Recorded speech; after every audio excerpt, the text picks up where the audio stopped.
আমাদের চেয়ারম্যান জনাব তারেক রহমানের আদর্শ দল, সেই দলের প্রতীক ধানের শীষ মার্কে আমরা প্রত্যেকেই বিপুল ভোট দিয়ে আমরা জয় করাবো। কি বলেন, সবাই রাজি আছেন না?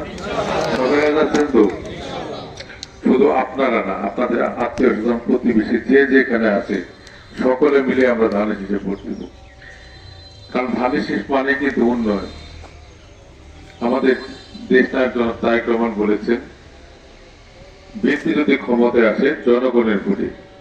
এখন কিন্তু আর জোর করে ক্ষমতা যাওয়ার কোনো সুযোগ নেই। জনগণের ভোটে বিএনপি ক্ষমতায় আসলে তাহলে কি কাজগুলো করবেন তিনি বলেছেন, আমরা এখানে কিন্তু প্রত্যেকে কৃষকের সন্তান বা কৃষি কাজ করে চলি। প্রত্যেকটি কৃষকের জন্য এই ধরনের একটি কার্ড দিবেন, সেটা হলো কৃষক কার্ড।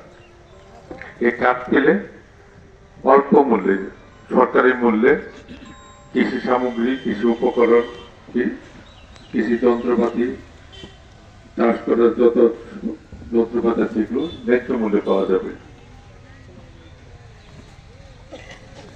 এই কার্ডটি দিবেন প্রতিটি পরিবারের জন্য। এটা হলো ফ্যামিলি কার্ড। এই কার্ড যারা পাবেন প্রত্যেকের ঘরে, প্রত্যেকের অ্যাকাউন্টে মাসের শুরুতে 2000 থেকে 2500 টাকা তাদের অ্যাকাউন্টে চলে যাবে।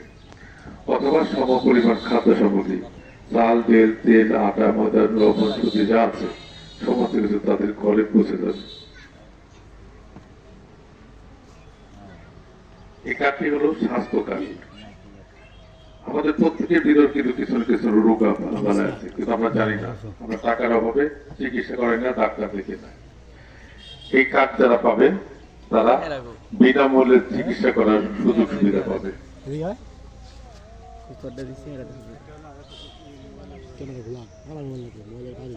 এটা হলো স্টুডেন্ট কার্ড। আমরা অনেকে কিন্তু আমাদের সন্তানদেরকে টাকার অভাবে লেখাপড়া করাতে পারি না। তাই বিএনপি ক্ষমতা আসলে দ্বাদশ শ্রেণীর মতো 12 ক্লাস পর্যন্ত আমরা বিনামূল্যে লেখাপড়া করাতে পারবো। আরেকটি কার্ড আছে, সেটা হলো যুব কার্ড। আমাদের সন্তানেরা, যুবকেরা যারা লেখাপড়া শেষ করে কাজ পাচ্ছে না, তাদের জন্য 1 বছর বেকার ভাতা দেওয়া হবে। তারপরে যদি কাজ না পায় তাদেরকে উন্নত ট্রেনিং এর মাধ্যমে দেশে অথবা বিদেশে কর্মসংস্থানের ব্যবস্থা করা হবে। মা বোনদের জন্য কর্মসংস্থানের ব্যবস্থা করা হবে উন্নত চিকিৎসা, উন্নত ট্রেনিং এর মাধ্যমে।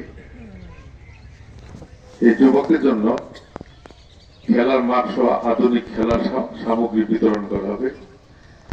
তাদের জন্য, তারা যেন মোবাইলে আসক্ত না থাকে, তারা যেন খেলায় পারদর্শী হয়, তাদের জন্য আধুনিক মাঠ সহ খেলার সামগ্রী তাদেরকে বিতরণ করা হবে।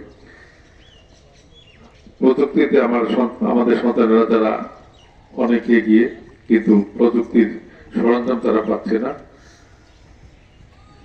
উপযুক্ত স্থান পাচ্ছে না, তাদেরকে পর্যাপ্ত ট্রেনিং এর মাধ্যমে, আধুনিক ট্রেনিং এর মাধ্যমে তাদেরকে প্রযুক্তিতে নির্ভরশীল দেশ হিসেবে গড়ে তোলার জন্য তাদেরকে সহায়তা করা হবে।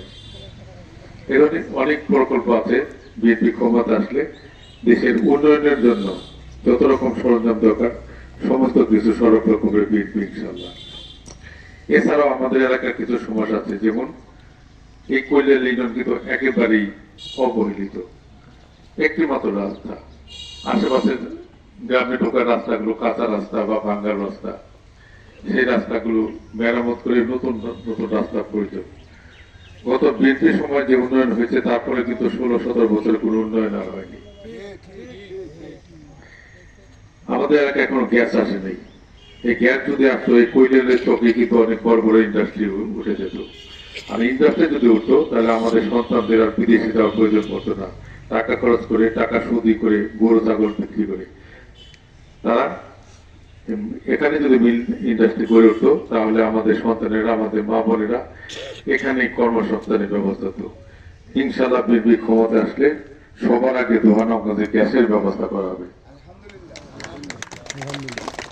আমাদের বাড়ির সামনে বৃষ্টি নামলেই পানি জমে যায়। পানিগুলো নামার জন্য ড্রেনের লাইন সহ ফরেজ লাইন করা হবে, খাল খনন করা হবে। যে খালগুলো ভরাট হয়ে গেছে খালগুলো খনন করে দেওয়া হবে।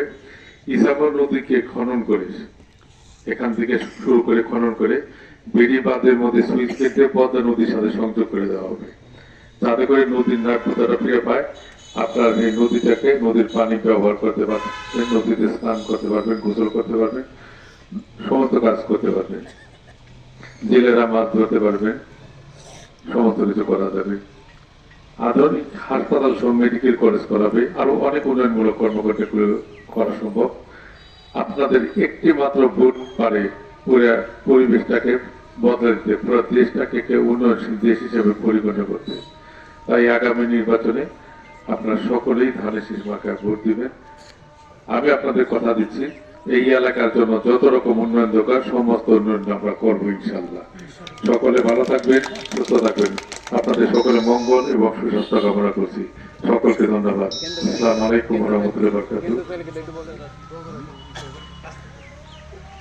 এখানে কেন্দ্র ওয়াইজ একটি তালিকা আছে, যারা নির্বাচনী তালিকা, এই তালিকায় যাদের নাম আছে অনেকে এখান থেকে সম্পৃক্ত হতে পারেননি। যারা সম্পৃক্ত হননি তাদেরকে